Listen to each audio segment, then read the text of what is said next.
Good morning students, welcome to Shri Radha Vallabh Academy class 10 CBSE।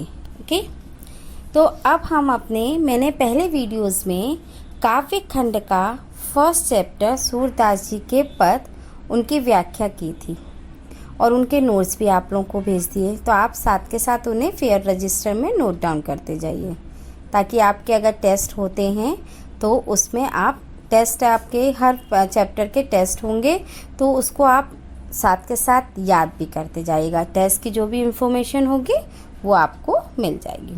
Okay, तो अब हम अपना फर्स्ट चैप्टर का जो फोर्थ पद रह गया था उसकी व्याख्या मैं आपको कर रही हूँ। आप लोग को इस पाठ की पृष्ठभूमि तो पता है ना। केंद्रीय भाव तो आप लोगों को पता है कि जब श्री कृष्ण मथुरा चले जाते हैं तो उनके वियोग में बहुत ज़्यादा व्याकुल रहने लगती हैं गोपियाँ। तो उनको उनकी व्याकुलता को शांत करने के लिए श्री कृष्ण उद्धव के माध्यम से गोपियों को योग संदेश भेजते हैं और वो योग संदेश उन्हें अच्छा नहीं लगता गोपियों को, क्योंकि गोपियाँ तो श्री कृष्ण के आने की आस लिए हुए थी। तो उस योग संदेश को सुनकर वो उद्धव को उल्हाना देते हुए अपनी बात को रखती हैं। तो पहले पंक्तियों में मैंने आपको बताया, अब इन पंक्तियों में इस पद में क्या है वो आप लोगों को मैं एक एक पंक्ति पढ़ के उसकी व्याख्या करती हूँ। हरि है राजनीति पढ़ाए, इसमें हरि यानी श्री कृष्ण के लिए कहा गया है। उद्धव की गोपियाँ उद्धव को संबोधित करते हुए कहती हैं, उद्धव लगता है श्री कृष्ण राजनीति पढ़कर आ गए हैं। समुझी बात कहत मधुकर के समाचार सब पाए। अब वह कहती हैं कि हमने तो तुम्हें आते ही समझ लिया था कि कोई ना कोई श्री कृष्ण ने हमारे लिए समाचार भेजा है। हम समझ गए थे कि हमारे लिए क्या समाचार आया है।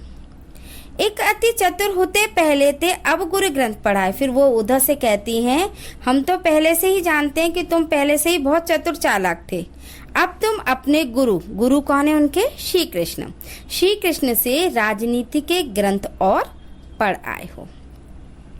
उद्धव बड़ी बुद्धि जाने जो उनकी जोग संदेश पढ़ाए। अगली जो लाइन है, बड़ी बुद्धि का मतलब होता है कि बहुत ज़्यादा चतुर होना, है ना, बुद्धिमान होना। तो बड़े बुद्धि जाने जो उसकी जोग संदेश पढ़ाए। अब वो ये कहती है कि तुम तो पहले से ही चतुर चालाक थे और तुम्हारे जो गुरु श्री कृष्ण हैं उन्होंने और तुम्हें राजनीति के ग्रंथ पढ़ा दिए हैं। ठीक है, पर कृष्ण से कहती हैं, फिर वो कृष्ण के लिए कहती है हम कृष्ण की, पर इस पंक्ति में वो ये कहती हैं कि हम कृष्ण की बुद्धि का बड़प्पन भी मान गए कि उन्होंने हमारे लिए योग संदेश भेजकर कितनी समझदारी की है। फिर वो उद्धव की तरफ संबोधित करते हुए कहती हैं, उद्धव भले लोग आगे के पर हित डोलत धाय। हे उद्धव, पहले के जो लोग होते थे या समझदार लोग जो होते थे, भले लोग होते थे, उनकी ये रीति होती थी कि वो औरों की भलाई के लिए कार्य करते थे। लेकिन यहाँ तो उल्टा ही हो रहा है। अब अपने मन फेर पाइए चलत जो होते चलाए। लेकिन यहाँ पर हम समझ तो गए कि कृष्ण ने हमारे लिए योग संदेश भेजकर भलाई की है। चलो कोई बात नहीं, हमें इतनी बात तो समझ में आ गई है कि कृष्ण से मतलब जो हमें योग संदेश के माध्यम से जो हमारा वो मन लेकर गए थे वो मन हमें वापस मिल गया। अब अपने मन फेर पाई मतलब हमने अपना मन वापस पा लिया। चलत जो होते चलाए, जब वो वहाँ से गए थे तो वो हमारा ये मन लेकर गए थे और उनके योग संदेश के माध्यम से हमने वो अपना मन वापस पा लिया है। ते क्यों अनीति करे आपनु जे और अनित छुड़ाए। अब इसमें वो ये कहते हैं, परंतु हमें ये बात समझ में नहीं आती। गोपियाँ कहती हैं, परंतु हमें यह बात समझ में नहीं आती कि कृष्ण औरों को अन्याय से बचाते हैं, पर वे स्वयं हम पर अन्याय क्यों कर रहे हैं।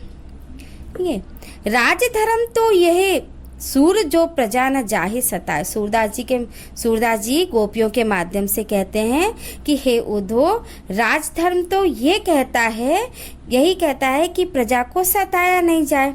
लेकिन कृष्ण ने इस योग संदेश के माध्यम से जो हमें योग संदेश दिया है उससे तो हमारे लिए हमारी विरह पीड़ा और ज़्यादा बढ़ गई है।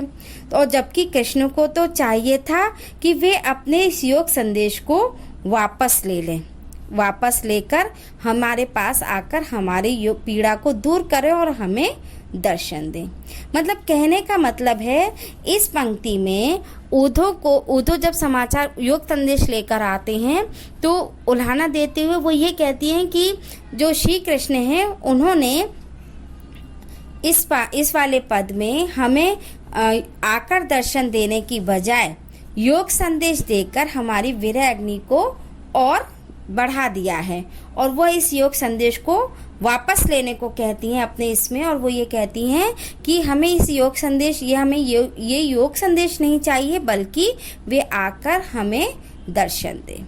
तो अपनी इन पंक्तियों में उन्होंने अपना संदेश कृष्ण तक उद्धव के माध्यम से पहुंचाया है। अब आपके इन चारों पदों की व्याख्या आपको पता चल गई है।